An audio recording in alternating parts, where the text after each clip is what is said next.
Shalom amigos, les habla Sergio Bacari del canal Un Bacari Suelto en Israel. Otra vez con ustedes, otra vez con la Biblia en la mano, otra vez en busca de capítulos, versículos, personajes, lugares, historias, todo lo relacionado con la misma, desde el mismo lugar de los hechos. Hoy por hoy estoy en Jerusalén, en la parte nueva de Jerusalén, y lo que ven aquí detrás mío es el desierto de Judea, y hoy, que es un día de tan buena visibilidad, podemos también apreciar el Mar Muerto, a unos 25 kilómetros en bajada. Es un día maravilloso en Israel, hermosísimo para pasear. ¿De qué se trata nuestro paseo de hoy? Vamos a centrarnos en el segundo libro de Samuel, más precisamente en el rey David y su hijo Absalom, el tercer hijo. La época que voy a relatar, es verdad, habla de Jerusalén, pero en esos tiempos Jerusalén no se le parecía nada a la Jerusalén que nosotros conocemos hoy. Se trataba de 50 dunam en una aldea que hoy se llama la aldea Siluán y que ni siquiera tenía murallas. Eso sí, el rey David solía salir de la ciudad de vez en cuando, esa ciudad que estaba enfrente del monte Moriah, y llegar hasta aquí caminando, hasta la cima del monte de los Olivos que mira hacia el este. ¿Qué hacía aquí? El rey David se solía arrodillar, solía pedirle a Dios, agradecerle y hasta, se podría decir, escribir uno de sus salmos que quedaron eternizados para todos nosotros. Increíble, ¿verdad? Eso sí, hubo 2 veces en que el rey David llegó hasta aquí llorando, gritando, descalzo, con ropa cortada y a los gritos. Esas únicas 2 veces fue por culpa de su tercer hijo, Absalom. Absalom en hebreo significa el padre de la paz. Pero como lo que les voy a pasar a relatar, no le hizo nada de honor a su nombre. Y le amargó la vida, le intentó amargar la vida a su padre David, hasta que terminó muerto, colgado de un árbol.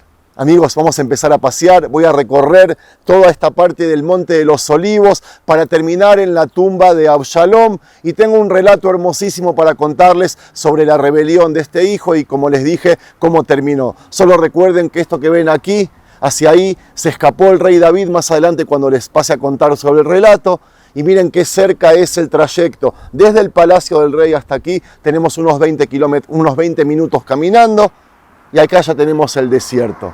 Empecemos, amigos.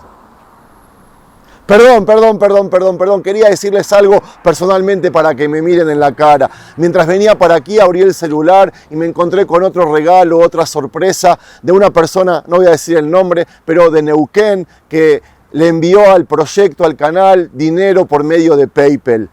Es mucha la gente que está donando dinero últimamente y yo no tengo la manera de agradecerles, no tengo cómo escribirles. Así que aprovecho este pedacito para decirle gracias a esta persona que acaba de hacer la donación y todos los que estuvieron haciendo donaciones, que siguen haciendo y que van a seguir haciendo donaciones a este proyecto tan pero tan importante, no solo para mí, sino para millones de personas que disfrutan del mismo. Que Dios los bendiga, que cada centavo que apoyan, cada centavo que envían filantrópicamente, anónimamente, sin pedir nada a retribución, que Dios les retribuya con salud, parnasá, que significa, no me acuerdo, ganar dinero para poder sustentarte, sustento y por supuesto felicidad. Ahora sí, empecemos. Amigos, el rey David no fue el único que se escapó por aquí hacia el desierto a través de la historia. Fueron muchísimos los que encontraron allí, en ese desierto, refugio. Pero creo que David lo utilizó más que nadie. ¿Recuerdan, por ejemplo, cuando se escapó del rey Shaul? Lo hizo también en esa dirección.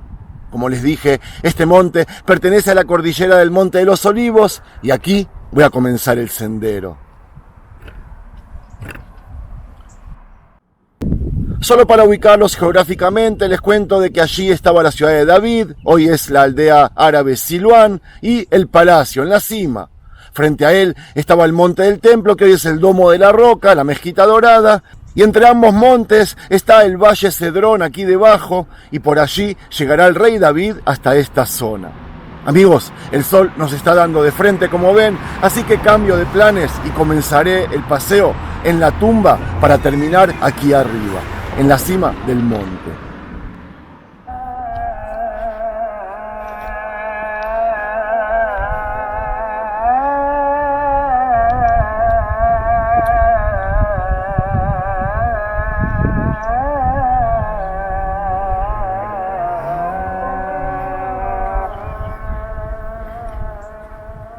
El llamado del muazzin al rezo nos enseña que eso que vemos es la aldea musulmana Siluán, y allá arriba en la cima estaba el palacio del rey.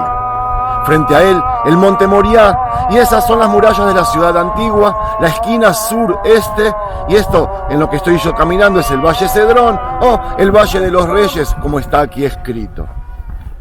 Quiero comenzar contándoles que Absalom nació de Maacá, una de las mujeres del rey David. Luego de matar a su hermano Amnón como venganza a la violación de Tamar, se escapó por varios años a la tierra de Gshur. Cuando retornó aquí a Jerusalén, no fue recibido con besos y abrazos por parte de su papá, que todavía estaba enojado por lo que él había hecho. 2 años enteros vivió Absalom en Jerusalén, pero no logró encontrarse con su padre. El libro Shmuel nos relata que él se preguntaba, ¿para qué volví?, sin encontrar una respuesta. Recién cuando decidió incendiar los campos de Yoab ben Zuriá, una acción de furia y desconcierto, David aceptó reunirse con su intratable hijo. Había pasado 5 años desde que David lo había visto por última vez. Las sensaciones de ira y dolor se supone que se mezclaba con el anhelo a su hijo, y por un momento, si seguimos el relato, nos da la sensación que todo volvería a la normalidad entre ambos y que ellos volverían a vivir en paz. Pero enseguida, después del emocionante encuentro, se aprovechó Absalom del estatus que tenía al ser hijo del rey y comenzó a juntar gente de confianza para desviar el corazón del pueblo, que apuntaba en una única dirección, la de su padre, el rey. Absalom no se conformó con el entorno cercano a su padre, y a partir de ese momento decidió tomar autoridad para juzgar, un privilegio que solo poseía el rey. Y amigos, eso no fue todo. Absalom convenció a las masas a reunirse con él y no con el rey, explicándoles que él les solucionaría sus problemas en todo asunto. Durante 40 años aplicó Absalom esta estrategia hasta que consiguió la simpatía y admiración del pueblo. Fue ahí cuando decidió dar el próximo paso. Con el pretexto de que iba a rezarle a Dios, salió de aquí Absalom rumbo a su ciudad natal, Hebrón. Allí podría organizarse mucho mejor y más tranquilo. Ahí estaba más libre. Esta que estamos viendo es la tumba de Absalom, donde yo quería terminar mi paseo, pero tengo el sol en contra. Así que lo que voy a hacer es filmarla y ponerla al final. Absalom transformó Hebrón en su base militar y utilizó esa ciudad como punto de partida para el golpe de Estado, para la conquista de toda la nación, de la misma manera que lo había hecho su padre unos años antes. Y me refiero solo a la conquista, porque David fue ungido por Shmuel Anabí y no llegó al poder por la fuerza. Casualidades o no, pero también David había comenzado su reinado en Hebrón. Estas tierras aún estaban en manos de los Yebusim o Jebuseos hasta que fueron liberadas por el rey, Yoab ben Zuriá y todo el ejército. La cuestión es que Absalom utilizó todos los contactos que tejió durante décadas, envió espías a todas las tribus de Israel y hasta se ganó la confianza de Ahitofel Agiloni, que era uno de los consejeros más cercanos del rey. Antes de que se autodeclare rey de Israel en Hebrón, le llegó el rumor a su padre, al rey David, aquí en Jerusalén. En ese momento había entendido David el plan de su hijo que había comenzado desde que retornó del exilio de Gshur. David estaba convencido que no podría enfrentarse contra el ejército de rebeldes que había armado su hijo, y con un gran dolor aceptó el rey la derrota y decidió abandonar su palacio. Allí dejó solo 10 sirvientas y huyó. Amigos, eso que se ve es la Puerta de Oro por si alguien no la reconoció. David salió de su palacio desde la cima de la ciudad mientras lo seguía gran parte del pueblo. Todos juntos descendieron a este valle Cedrón, hicieron este mismo sendero hasta que comenzaron a subir por un pasillo muy empinado de este monte, el de los Olivos, que enseguida llegaremos. David no intentó oponerse a la rebelión de Absalom. Tampoco se dirigió a Dios para que lo bendiga, lo ayude, lo salve. Una tremenda vergüenza lo atrapó frente a esta rebelión liderada por su propio hijo y porque gran parte de su pueblo había volcado su corazón al rebelde Absalom. David estuvo de duelo. Y no sería ilógico que David pasó por aquí, subió por estas escaleras llorando. pero paralelamente a la vergüenza, el llanto y la tristeza, decidió no rendirse.